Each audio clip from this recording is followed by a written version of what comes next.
such an honor and privilege to stand here, right? Like, it's everyone's dream, right? Like, I'm sure most of you all are dreaming, when will I go stand in on that stage, right? So I was an average student. I was not a topper, but I had this dream. I don't know. I did not know how I'm going to achieve it. I did not have any plan, but I wanted to be on that stage every time when I saw someone on the stage. So today, that dream came true. At this moment, I am living my dream. If I can do it, each and every one of you can do it.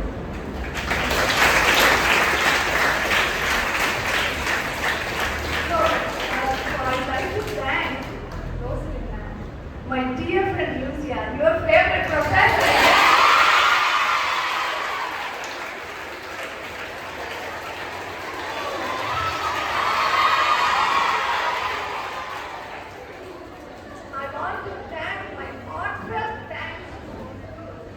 Giving me this excellent opportunity, and Principal, Reverend Sister Dr. Fatima and all Vice Principals and the administration of Fatima College for giving me this excellent opportunity.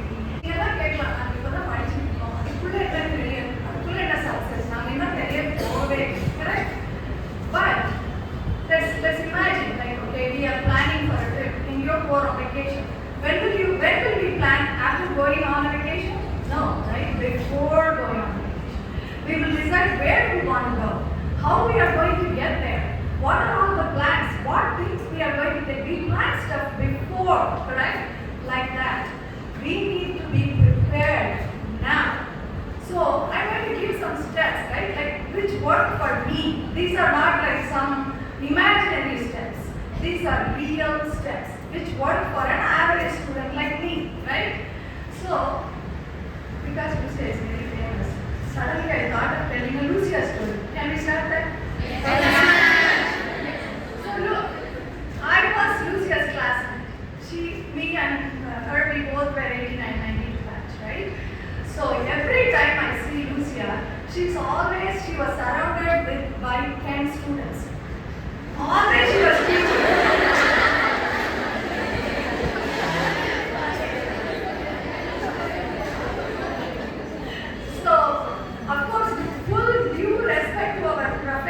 They taught us very good, but most of us came from Tamil medium, including me.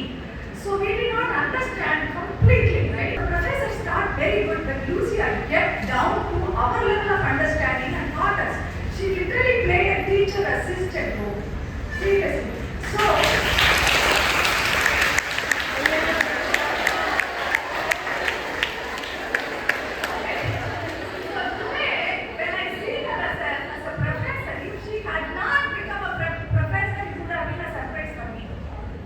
that was her passion, that was her interest, right? So you gain your education and then you need to find your interest, your identity.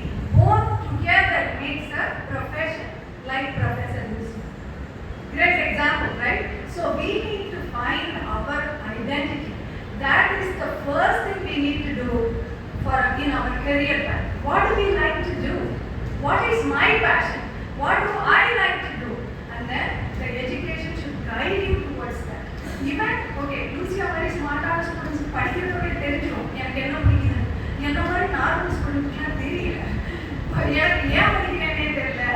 எதுக்கு start தெரியல. எனக்கு கோல் என்னன்னு எனக்கு ஒன்றுமே I never had any goal, right? So அந்த மாதிரி normal ஸ்டூடெண்ட்ஸாகவும் இருக்கலாம். அதெல்லாம் ஒன்றும் தப்பு கிடையாது. Eventually, we need to find an identity. That's the point. Okay, whenever you do it, you find your identity. That's your first step.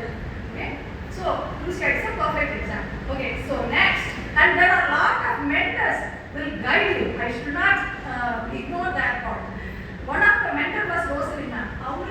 She is almost our age, so we just tease her. We don't even care. Like, she is our professor. She's like we tease her. She guided us. You need a mentor, right? Parents சொன்னா நம்மலாம் கேட்போமா? No, நம்ம வயசுல இருக்கிறவங்க யாராவது சொன்னாதான் கேட்போம். So she played that role. So that's why this college education, whoever has a clear vision also can survive. Students without a clear vision also can survive. That is what Fatima did to us, and I'm sure it does to you all too. Okay, now let's go to the second point, that is communication. Believe it or not, even today in the foreign world, right, like the international world, there is this stigma. Oh, Indians, they are knowledgeable, but they cannot communicate. They do not have presentation skills. It is changing a bit, but that is the stigma. We are all very knowledgeable. ஏன் அந்த stigma வந்துச்சு தெரியுமா? நம்மளுக்கு சொல்லி கொடுத்து வளர்த்துருக்காங்கல்ல, ஓவரா ஆடாத, அடக்கமா இரு, நம்ம ரொம்ப அடக்கமாவே இருக்கோம் வேண்டாம். We need to show off a little bit.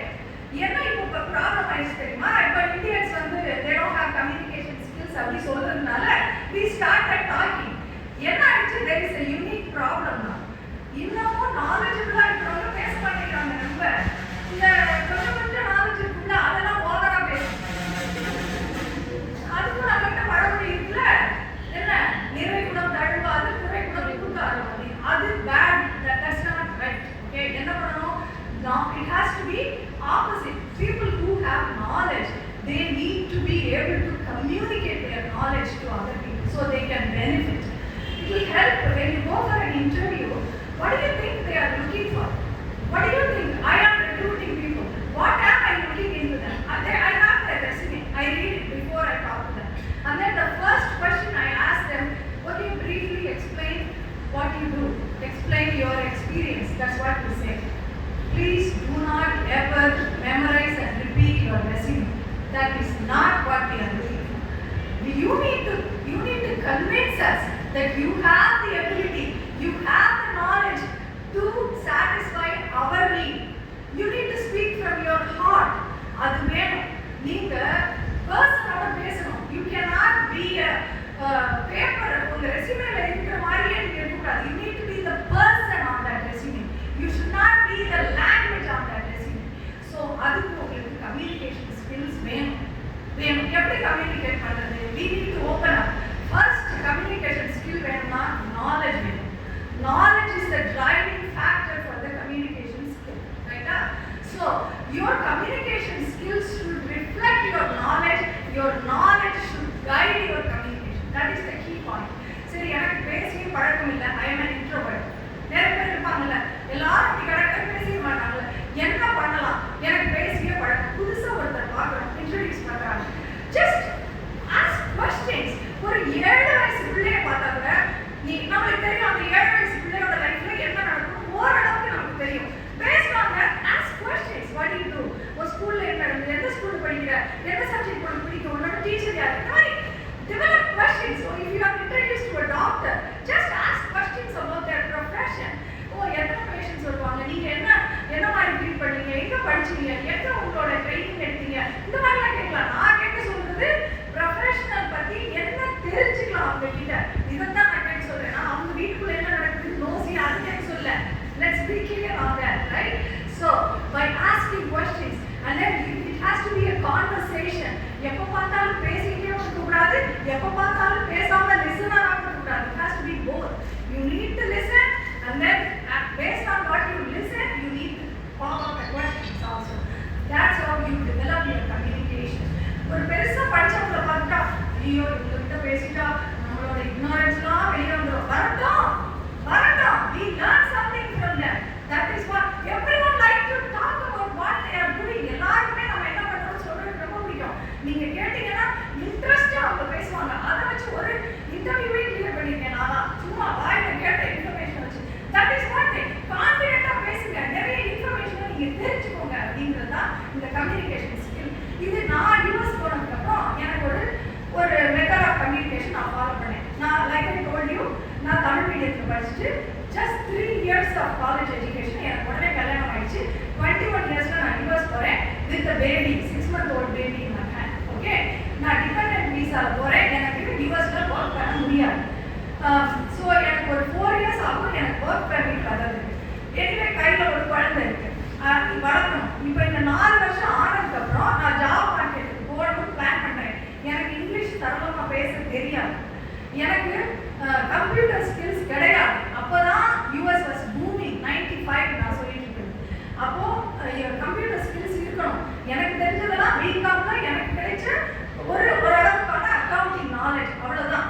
இப்போ இந்த 4 இயர்ஸ்ல அப்புறம் நான் கார் ஓட்ட பழகணும். அமெரிக்கால கார் ஓட்டலைன்னா கால் இல்லாத மாதிரி அப்படி இவ்வளவு நான் இந்த 4 years enough time right. But communication கார்லாம் ஓட்ட பழகிடலாம், அதெல்லாம் ஒன்றும் ப்ராப்ளம் இல்லை. கம்ப்யூட்டர்ஸ் கூட நான் ட்ரைனிங் போய் கற்றுக்கலாம், கோர்சஸ்லாம் எடுத்து கற்றுக்கலாம். நான் யாருக்கிட்ட போய் இந்த இங்கிலீஷை பேசுவேன்? எப்படி பேசலைன்னா கம்யூனிகேஷன் வர அதை படிச்சா வந்துடுமா?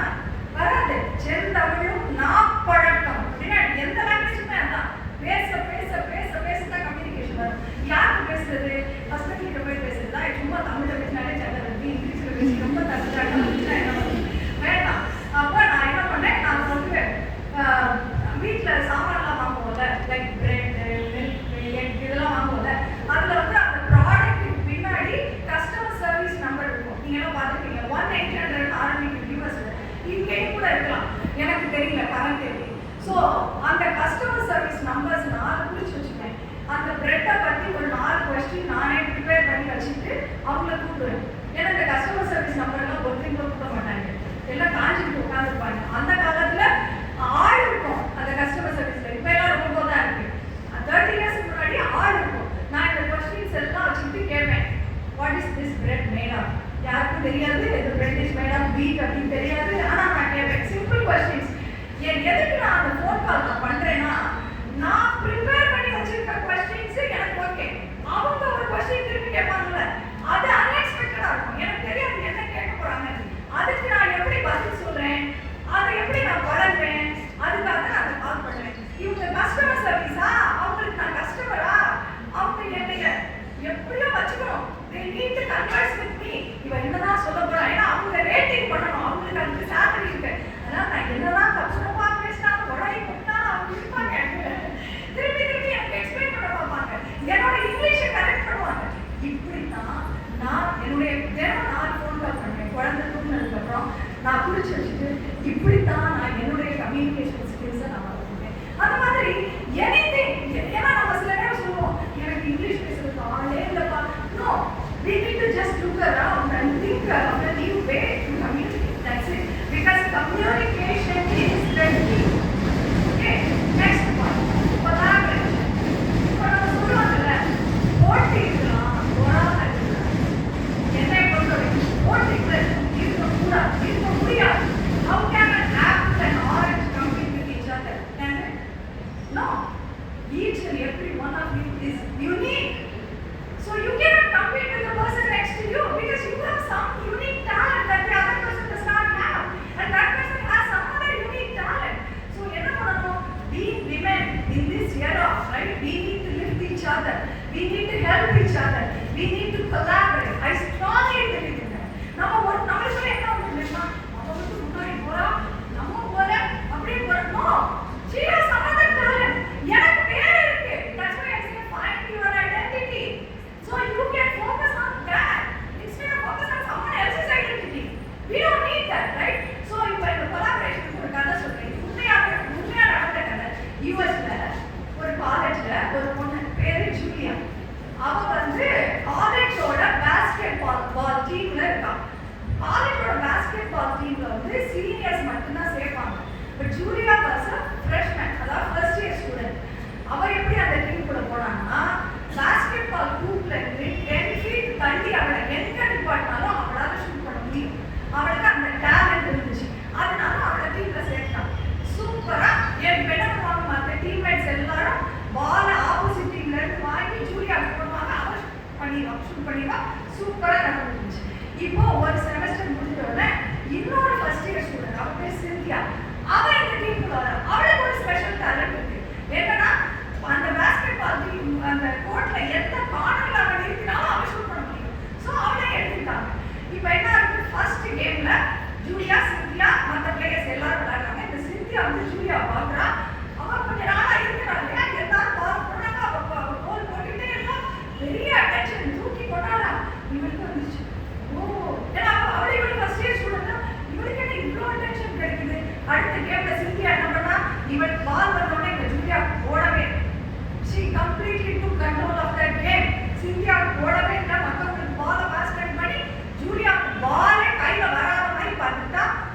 கேம் முடிஞ்சிச்சு. ஜூலியா பயங்கர கோவம் அவளுக்கு.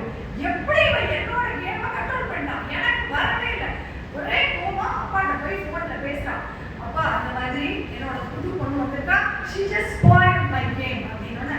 அப்பா எல்லாத்தையும் பொறுமையா கேட்டுருக்காரு. நாளைக்கு ஒரு கேம் நடக்குதுப்பா, அப்ப நான் என்ன பண்றேன்னு பாருங்க. நம்ம எல்லாரும் தான் செய்வோம். பாடி நீ நாளைக்கு இங்கே தான் இல்லை எனக்கு பால் கொடுத்த உனக்கு கொடுத்தா தானே, இதுதானே நம்ம நினைப்போம். அப்பா என்ன சொன்னாரு, அம்மா நம்ம வீட்டில் என்ன சொல்லுவாங்க பேரண்ட்ஸ், சில பேரண்ட்ஸ் வந்து ஆமா ஆமா நீ எப்படியாவது போட்டி போட்டு ஜெயிச்சிடணும் அப்படிதான் சொல்லுவாங்க. ஆனா ஜூலியா அப்பா என்ன சொன்னாரு, நாளைக்கு உன் கையில பால் வரும்போது you need to pass the ball to Cynthia அப்படின்னு போயிட்டாரு. நினைச்சா அப்பா are you crazy? Come on dad, are you crazy? Think about it Julia அப்படின்னு சொல்லிட்டு அவர் போயிட்டாரு. பாப்பா போனதுக்கு அப்புறம் இவருக்கு வேற வேலை இல்லை, நீங்க பேசிக்கிட்டு அட்லீஸ்ட் நீ தான் இதான் சொல்ல அப்படின்னு சொல்லிட்டு I have control of my game, நாளைக்கு நான் விளையாடுறதா கேம் முடிவு பண்ணிட்டு போயிட்டான். அப்பா அடுத்த நாள் கேம் நடக்கும்போது பார்க்கறதுக்கு வந்து உட்காந்துருக்காரு ஆடியன்ஸ். இவன் கைக்கு பால் வந்துச்சு, இவன் ஷூட் பண்ண போனா அங்க இருந்து கத்தினார், Julia pass the ball to her அப்படின்னு கத்தினார். இவனுக்கு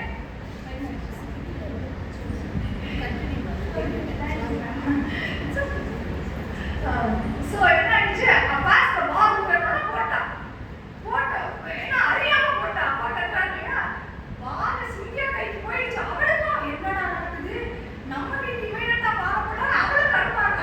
எனிவே பால் வந்துச்சு, ஷூட் பண்ணிட்டான். எவ்ரி டைம் பால் வந்தப்போ ஜூலியா ஒரு தடவை ஷூட் பண்ணல, சிந்தியாக்கே தான் போட்டா. ஒரு 4 தடவை போட்டதுக்கப்புறம் அவளுக்கு அவ்வளோ சந்தோஷமா இருந்துச்சு.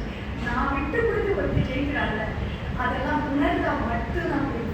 இதை தானே நம்ம திருவள்ளுவர் சொன்னாரு, ஐயோ திருக்குறளா அப்படின்னு பயன்படுங்க, நல்ல குரல் தான் இருக்கு. இன்னா செய்தாரை ஒருத்தர் அவர் நாண நன்மையும் செய்து, அந்த நாண நாண அப்படிங்கிற வேர்ட் தான் அதுல ரொம்ப முக்கியம். எப்படி ஒருத்தர் ஷேம்ஃபுல்லா ஃபீல் பண்ண வைக்க முடியும், அவங்களுக்கு கெட்டது செஞ்சுல நல்லது செஞ்சு, அதுதான் அவங்களாம் திருக்குறள் படிக்கிறேன் ஆனா செய்யறாங்க கரெக்டா. இதை செஞ்சதுக்கு அப்புறம் அடுத்த நாள் இருந்து ஜூலியா சிந்தியா அப்படிங்கிற புரிஞ்சுக்கிட்டான். எவ்ரி டைம் சிந்தியாவுக்கு பார்க்கறதா, ஜூலியாவுக்கு போடுவா, ஜூலியாவுக்கு போடுவா, ஜூலியாவுக்கு பார்க்கறதா, சிந்தியாவுக்கு பாஸ் பண்ணுவா, Scindia whole year they did that. ரெண்டு பேரோட டேலண்ட் சேர்ந்து அந்த யூனிவர்சிட்டியோட ஃபுட்பால் டீமையே டாப் ஆயிடுச்சு. அன்பீட்டன் டீம் அப்படின்னு ஆயிடுச்சு. இவங்களை வந்து பாஸ்கெட்பால் ட்வின்ஸ் அப்படின்னு சொன்னாங்க. அந்த ஊர்ல நியூஸ் பேப்பர் ஆர்டிக்கல்லாம் இவங்களை பத்திலாம் வெளியே வந்தது. இது real story. That is how we need to lift each other and win together. This is a win-win. அதாவது ஒருத்தர் ஜெயிச்சா ஒருத்தர் தோப்பாங்கன்றதுதான் கான்செப்ட் இல்ல. நம்ம கொலாபரேஷனா ஒர்க் பண்ணோம்னா 2 பேரும் ஜெயிக்கலாம்.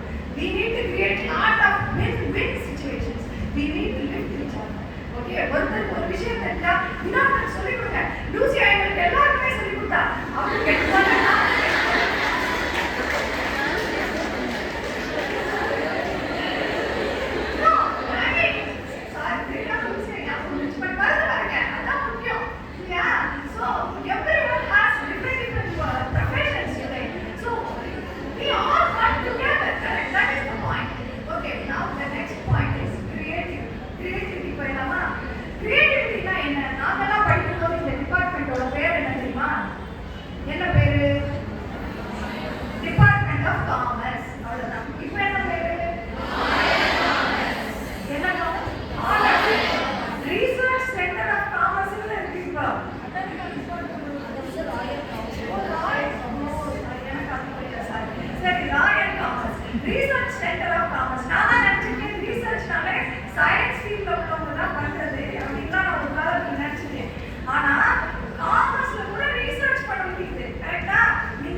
done something above and beyond. She has thought out of the box. So இப்போ நம்ம ரீசர்ச் பேப்பர்னா ஐயோ ரீசர்ச் பயப்படவே தேவையில்லை. நான் தான் ரீசர்ச் பேப்பர் எழுதியிருக்கேன் தெரியுமா? எப்படி எதில் எழுதியிருக்கேன்றீங்க? நான் படித்தது காமர்ஸ், வேலை பார்க்குறது ஃபைனான்ஸில். நான் தமிழில் ரீசர்ச் பேப்பர் எழுதியிருக்கேன். நான் அமெரிக்கா போனோம்னையும் எல்லாருக்கும் தமிழ் மேலே ஆசை வரும். அங்கே போயிட்டோம்ல அது மாதிரி வந்தது தான். நான் இப்போ சங்கம் லிட்ரேச்சர் நான் படிக்கிறேன். புறநானூறு, அகநானூறு, குறுந்தொகை, பொருளாதாரப்படை, சிலப்பதிகாரம், சீவரசு தமிழ் எல்லாம் நான் படிக்கிறேன். படிச்சுட்டு திருக்குறள் எல்லாமே படிக்கிறேன். இதில் எனக்கு ஒரு யூடியூப் சேனல் வேறு இருக்குது, ஜெயா மாரன் அப்படின்னு யூடியூப் சேனல். அதில் வந்து என்னோட சங்கம் லிட்ரேச்சர்லாம் நான் கதை மாதிரி இப்போ பேசுகிற மாதிரி சொல்லி தமிழ் மக்களே இவ்வளோ லிட்ரேச்சருக்கு கொஞ்சம் கேட்டுங்கிறதுக்காக நான் வீடியோஸ் போட்டுகிட்டே இருக்கேன். 700 வீடியோஸ் வரைக்கும் நான் போட்டிருக்கேன். ஸோ அந்த நாலேஜில் நான் காலேஜஸில் இருக்கிற தமிழ்நாட்டில் இருக்கிற காலேஜஸில் இருக்கிற தமிழ் டிபார்ட்மெண்ட்ஸ் ரீசர்ச் பேப்பருக்கு கால்ஸ் கொடுப்பாங்க. அதில் நான் திருக்குறள் பற்றி சங்க இலக்கியம் பற்றிலாம் ரீசர்ச் பேப்பர் எழுதியிருக்கேன். எனக்கு it's my passion, Tamil is my passion. அதுக்காக நான் எழுதுறேன். இதில் வந்து செலக்ட் ஆனால் ஆகும், ஆகலைன்னா ஆகாது, doesn't matter. I am trying, that's all matter. Select ஆச்சுன்னா நான் போய் என் ரீசர்ச் பேப்பரை ப்ரெசென்ட் பண்ணுவேன். இதனால என்ன அட்வான்டேஜ் கிடைச்சது தெரியுமா எனக்கு? ஒரு சொலிசிட்டேஷன், அந்த கால் ஃபார் பேப்பர்ஸை எப்படி வாசிக்கணும், என்னென்ன ஒரு ரீசர்ச் பேப்பரில் இருக்கணும், எப்படி அந்த டாக்குமெண்ட்டை வடிவமைக்கணும், எல்லாமே எனக்கு நான் தெரிஞ்சுட்டேன். ஒரு சாதாரண ஸ்பீச் எப்படி கொடுக்கணும், ஒரு ரீசர்ச் ப்ரெசன்டேஷன் எப்படி ப்ரெசென்ட் பண்ணணும், ரெண்டுக்கும் என்ன டிஃப்ரென்ஸ் எல்லாத்தையும் நான் தெரிஞ்சுட்டேன். இன்னும் என்ன இதில் தமிழில் தெரிஞ்சுட்டு என்ன யூஸ் அப்படிதான் தோணுது. நான் இன்னைக்கு ரீசர்ச்சர்ஸ் கூட தான் ரியல் ஜாப்ல ஒர்க் பண்ணிட்டு இருக்கேன். நான் அவங்களுக்கு ரீசர்ச் ப்ரொபோசல் சப்மிட் பண்ணும்போது சயின்டிஃபிக் டாக்குமெண்ட்டாக அந்த டாக்குமெண்ட்ஸை ப்ரிப்பேர் பண்ணுறதுக்கு எங்கள் டீம் ஹெல்ப் பண்ணுது. நான் ஒரு ரீசர்ச் பேப்பர் செக்ஷனை பார்த்துருக்கேன், நானே சப்மிட் பண்ணியிருக்கேன். That knowledge really helps me understand the research paper submitted by my professors. எனக்கு அவங்க எழுதியிருக்க சயின்ஸ் புரியல, ஆனால் ஒரு ரீசர்ச் பேப்பர்னா இப்படி இப்படி தான் இருக்கணும், இந்த செக்ஷன்ஸ் இருக்கணும், ஒரு சொலிசிட்டேஷனை நான் இப்படி வாசிக்கணும், இதில் பேஜ் நம்பர்ஸ் இப்படி போடணும். இது எல்லாமே எனக்கு ஒரு ஃபெமிலியாரிட்டி கிடைச்சிருச்சு. Girls, I'm telling you, not even 1% of your effort will go waste. Try new things. அப்புறம் நம்ம நினைப்போம், ஐயோ யார் வந்தாலும் புதுசு புதுசுன்னு சொல்கிறாங்களே, நம்மளுக்கு மண்டை காய்ச்சி புதுசு புதுசு யோசிச்சு காய்டா. உண்மையாகவே மண்டை காய்ச்சி கரெக்டா? கிரியேட்டிவிட்டிங்கிறது புதுசாக யோசிக்கிறது மட்டும் இல்லை. கிரியேட்டிவிட்டிங்கிறது பழைய ஐடியாவையும் யூஸ் பண்ணுறது தான் கிரியேட்டிவ். ஒரு எக்ஸாம்பிள் சொல்கிறேன். இலான் மஸ்க் யார் தெரியுமா? யாரு? டெஸ்லாவோட ஓனர். அவர் நல்லா தெரியும். சரி, தெரிஞ்சுக்கிறது ஒன்றும் தப்பு இல்லை. அவர் 2013 டெஸ்லா வந்து ஒரு ஃபைனான்ஷியல் கிரைசிஸ்ல போயிடுச்சு. 2 வாரத்துக்கு தான் பணம் இருக்கு. 2 வாரத்துக்கு அப்புறம் ஆபரேஷன்ஸ் எல்லாத்தையும் நிப்பாட்டி ஆகணும், அந்த லெவலுக்கு போயிடுச்சு. இப்போ எங்க யூஎஸ்ல கவர்மெண்ட் கல்யாண காட்டி மூடிட்டாங்க, அது விஷயம். ஆனா டெஸ்லா வந்து இந்த லெவலுக்கு வந்தோடனே கூகுளோட பேசுறாங்க. காரணம் நிறைய இருக்கு, ஆனா நிக்க மாட்டேங்குது. கூகுளோட பேசிட்டாங்க. சரி, நம்ம வந்து கூகுள் தான் கம்பெனி எடுத்துலாம் லீகலா போயிட்டு இருக்கு. அப்போ இலான் மஸ்க் என்ன பண்றாரு? கடைசி முயற்சியா நான் நேம் ட்ரை பண்ணி பார்ப்பேன், இந்த 2 வாரம் தான் எனக்கு டைம் இருக்கு அப்படின்னு சொல்லிட்டு அவரோட சேல்ஸ் பீப்புள் தான் காரை எப்பவுமே விற்பாங்க, கரெக்டா? ஆனா அவர் finance team, recruiting team, engineers, design team எல்லாரும் கூப்பிட்டு இன்னும் 2 வாரத்துக்கு நான் உங்களுக்கு புதுசா ஒரு வேலை கொடுப்பேன். நீங்க இதுவரைக்கும் பார்த்த வேலையெல்லாம் பார்க்கக்கூடாது. நீங்க என்ன பண்ணுங்க, ஃபோன் டேரக்டரி எடுத்துக்கோங்க. ஒவ்வொரு ஆள் ஆகும் சொல்லுங்க, டெஸ்லா கார் வேணுமா? டெஸ்லா இப்படிலாம் எவனாவது கார் எடுத்துக்கலாம் இல்லை. 1960s இப்படிதான் கார் கொடுத்தாங்க. பழைய ஐடியா அதெல்லாம் பழசுது. அதை கூப்பிட்டு நீங்க கூப்பிட்டு கேளுங்க, உங்களுக்கு இதுதான் வேலை, போன வைக்கவே கூடாது. நம்ம இத்தனை கார் வந்து கொஞ்சம் டிஸ்கவுண்ட்ல விற்போம் அப்படின்னு சொல்லி டீல பேசி போன்லேயே முடிக்க. ஒரு டீல் ஓகே ஆயிடுச்சுன்னா அன்னைக்கே டெலிவரி பண்ணுங்க காரை அப்படின்னு சொல்லி எஸ் வாட் இந்த ஐடியா 500 பேர் கால் பண்ணாங்க. யூஎஸ்ல இருக்க அத்தனை பேருக்கும் 500 பேர் போனை வச்சுட்டு கூப்பிட்டு போன் விட்டாங்க, டெஸ்லா விட்டாங்க. 2 வாரத்துல 562 மில்லியன் சேல்ஸ் நடந்தது. $11 million ப்ராஃபிட் கிடைச்சது. Tesla came back with a boom with just old idea. அடுத்த நாள் ஷேர் மார்க்கெட் அதோட ஸ்டாக்ஸ் எங்கேயோ போயிடுச்சு. எதுக்கு வாங்கினாங்க தெரியுமா? டெஸ்லாவோட ஷேரை அவன் பணம் பண்ணிட்டாங்க இந்த கம்பெனி பேங்க்ரப்ட் ஆனால் கூட திரும்பி வருவாங்கன்ற நம்பிக்கையில் வந்தாங்க. அன்னையிலேருந்து இன்னைக்கு வரைக்கும் டெஸ்லாவோட ஷேர்ஸ் தொடரவே முடியும். That is creative. சரி, எங்களுக்கு இதெல்லாம் வேண்டாம், நாங்கள் இப்போ புதுசாக யோசிக்கிறோம், புது டெக்னிக் யூஸ் பண்ணுறோம், டெக்னாலஜி யூஸ் பண்ணுறோம், ஏஐ நீங்கள் யூஸ் பண்ணணும் அப்படின்னா விருப்பப்பட்டீங்கன்னா please do go explore AI. நான் ஒரு சின்ன எக்ஸாம்பிள் சொல்கிறேன். எப்படி நான் வந்து தமிழ் டீச் பண்ணுறேன் அமெரிக்காவில். ஒரு 7th grade students, it's a volunteer service, ரைட்டா? நான் வந்து 5th grade ஸ்டூடெண்ட்ஸ்க்கு தான் டீச் பண்ணிட்டு இருந்தேன். இந்த ஒக்காபுலரியை வச்சுட்டு தடுமாறிக்கிட்டு இருந்தேன் அந்த பிள்ளைங்க. அதுக்காக நான் குவிஸ்லெட் அப்படின்னு சொல்லி ஒரு கேம் ஆன்லைன் சாஃப்ட்வேர் இருக்கு, அதை யூஸ் பண்ணி கேம் மாதிரி அதை பண்ணி கொடுத்துட்டேன். ஸோ அந்த கேமை விளையாடிக்கிட்டே படிப்பாங்க, அப்படியே முடிச்சுவாங்க. 5th grade ஸ்டூடெண்ட்ஸ்னா யார் ஒரு 10லேருந்து 12 வயசு பிள்ளைங்க. 7th grade பார்த்தோம்னா 16 வயசு. நான் சொன்னேன், நான் 10 வயசு பிள்ளைங்களுக்கு நான் குவிஸ்லெட் பண்ணி கொடுப்பேன். இப்போ நீங்களாம் பெரிய பிள்ளைங்க, உங்களுக்கு பேபி மாதிரி குவிஸ்லெட்லாம் பண்ணி கொடுத்தா இதெல்லாம் பேபிஷாக இருக்கு, நல்லா பேசுங்க அந்த பிள்ளைங்கள்லாம். அதனால அப்படிலாம் சொல்லுவீங்க, நீங்கள் நான் குவிஸ்லெட் போட்டு தரவா இல்லை நீங்களே படிச்சுக்கணும்? நானே படிச்சுக்கணும் சொல்லிட்டு ஒன்றும் பண்ணிக்கவே இல்லை. டெஸ்ட்டில் பூரா தப்பாக எழுதி வைக்கிறீங்க. நான் கேட்டேன், we got to make a deal, okay?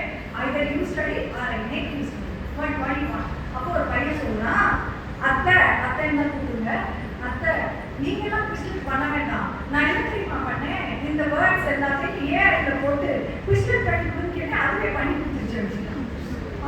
Super ஐடியாங்க. So this is what thinking out of the box. He is using AI as a homework helper. Correct? So இதுதான் வேணும். ஸோ இந்த மாதிரி ஏதாவது நீங்கள் ட்ரை பண்ணலாம். ஏன்னா some solution for your main points. உங்களுக்கு என்ன கஷ்டமா இருக்கா, ஒரு சொல்யூஷன் கண்டுபிடிங்க.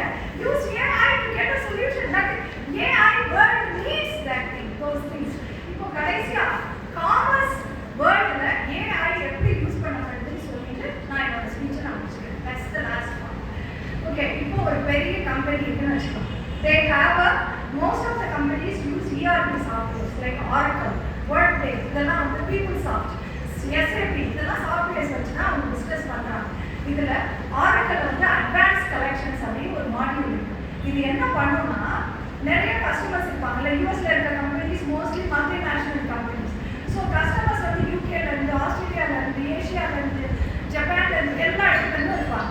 இந்த கஸ்டமர்ஸ் வந்து யாருக்கெல்லாம் அவுட்ஸ்டாண்டிங் இன்வாய்ஸஸ் இருக்கும், எல்லாரும் ஒழுங்காக பணம் கொடுத்துருவாங்களா, எவ்வளோ கடன் இருக்கும், இந்த அவுட்ஸ்டாண்டிங் இன்வாய்ஸஸ் இருக்கிற கஸ்டமர்ஸ் எல்லாம் ஃபோன் பண்ணி கேட்கணும், இவங்கப்பா இவ்வளோ இன்வாய்ஸஸ் நீங்கள் பே பண்ணல, இவ்வளோ பணம் இருக்கு, எல்லாம் கேட்கணும். ஆனால் இந்த கஸ்டமர் யூகேல இருந்தாருன்னா யூகேவோட ஒர்க்கிங் ஹவர்ஸில் தான் ஃபோன் பண்ணணும், ஆஸ்திரேலியாவில் இருந்தால் ஆஸ்திரேலியாவோட ஒர்க்கிங் ஹவர்ஸில் தான் ஃபோன் பண்ணணும். இதெல்லாம் ஒரு ஆள் உட்காந்துருப்பாரு, ஒரு ஹியூமன் பீயிங் ஒர்க் பண்ணுவார். அவரோட வேலைக்கு கலெக்ஷன்ஸ், டெட் கலெக்டர்னு அவருக்கு பேர். இந்த மாதிரி வந்து இப்போ நம்ம பேங்க்ல எல்லாம் டெட் கலெக்டர்ஸ் இருக்காங்கல்ல, இவங்கெல்லாம் கம்பெனிஸை வந்து கூப்பிட்டு அந்தந்த டைமில் கூப்பிட்டு இந்த கூப்பிட்டோடனே பே பண்ணுறீங்களா, இல்லை ஒரு பேமெண்ட் பிளான் பண்ணுவோம், இல்லைன்னா உங்கள் கான்ட்ராக்டை கட் பண்ணிடுவோம், எல்லாம் பேசி என்ன பேசினாங்கிறத அந்த நோட்ஸில் போட்டு வைப்பாங்க, சிஸ்டமில் என்ன பண்ணி வைப்பாங்க. நெக்ஸ்ட் டைம் இந்த ஹிஸ்ட்ரியை பார்த்து மறுபடியும் கூப்பிடுவோம். Now they are using AI to analyze all these factors and make that first call. That's how AI is getting used nowadays in business. This is just one example. Because AI இப்போ second wave வந்துச்சு, யாரும் experiment பண்ணிக்கிட்டு இல்லை, it is going to an operational phase going into AI. So companies are trying to use AI for mundane work, like monotonous work. So இப்படி AI first call பண்ணிடுச்சுன்னா அந்த human பீயிங்கோட வேலை பாதியாக குறைஞ்சு போயிடும். இதில் ஒரு டிஸ்அட்வான்டேஜ் இருக்கு, அந்த வேலையை ஒரு கம்பெனியில் ஒரு 4 பேர் பண்ணாங்கன்னா 2 பேரோட வேலை ஜாஸ்தி போயிடும். ஏஐ யூஸ் பண்ணிடுவோம், கரெக்டாக ஏஐ அதை மாற்றி பண்ணிடும். சரி, அதே சமயம் இப்போ ஏஐ இன்னும் ட்ரையல் ஃபோனில் இருக்கிறதுனால தப்பாக ஒரு கஸ்டமர் கொடுத்துச்சுன்னு வச்சுக்கலாம், அந்த கஸ்டமர் பே பண்ணிட்டாரு இல்லை அந்த டிஸ்பிளேல கொடுத்துச்சுன்னா அவங்களுக்கு வந்து இது ஒரு ப்ரெஸ்டீஜ் ப்ராப்ளம். நாங்கள் ஒழுங்காக பே பண்ணியிருக்கோம், எங்களுக்கு எதுக்கு இந்த கால் வருது, உடனே என்ன பண்ணுவாங்க, இந்த மெயின் கம்பெனி மேலே கேஸ் போடுவாங்க. ஆனால் நம்ம வந்து என்ன சொல்லணும், ஓ இது ஏஐ படிச்சு அப்படின்னு சொல்லி வெளியே வர முடியாது. லைக் சைபர் செக்யூரிட்டி இப்போ தான் ரூல்ஸ் அண்ட் ரெகுலேஷன்ஸ் கரெக்டாக வந்திருக்க மாதிரி ஏஐக்கு இனிமேல் தான் ரூல்ஸ் அண்ட் ரெகுலேஷன்ஸ் வரும். இப்போதைக்கு இந்த லெவலில் தான் ஏஐ இருக்கு. நான் என்னோட ஜாப்ல எப்படி ஏஐ யூஸ் பண்ணுறேன்னு நான் சொல்கிறேன். இப்போ என்னோட ஜாப் என்ன, நான் வந்து ரீசர்ச்சர்ஸ் கொண்டு வர கிராண்ட்ஸை நான் வந்து மேனேஜ் பண்ணணும். என்னோட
AI bot, which is a search engine.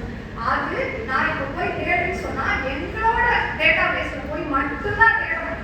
இந்த மாதிரி நாங்கள் program. This is how we are using AI. So எல்லாத்தையும் explore, communicate, collaborate, be creative. Not but not least, last but not least, find your identity. Let's win together. Sister, you put it those in your put it. Why?